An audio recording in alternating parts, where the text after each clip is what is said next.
Ulama Ahlus Sunnah katakan Quran bukan makhluk. Quran kalam Allah, kalam sifat Allah, justru bukan makhluk, sifat bukan makhluk.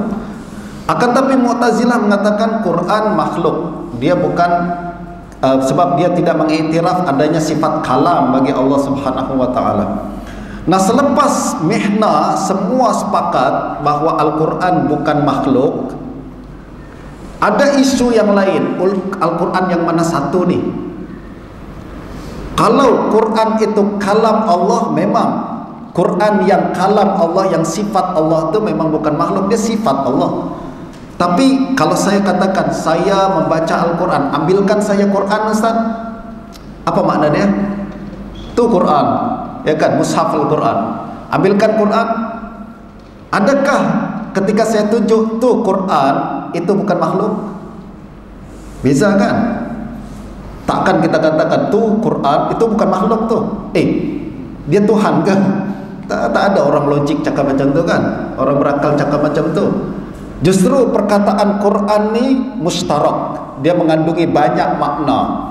Orang awam, kalangan muhaddisin di Baghdad pada zaman tu, karena benci dengan Mu'tazilah yang mengatakan Quran makhluk, mereka melampau dengan menetapkan bahawa semua berkaitan Quran bukan makhluk.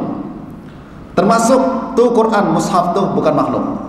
Saya membaca Al-Quran, bahasa suara-suara saya ni, suara ni bukan makhluk.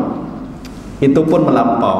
Kenapa mereka berpandangan macam tu? Dalam konteks kebencian mereka kepada Mu'tazilah dan juga kejahilan mereka berkenaan dengan perkara ni.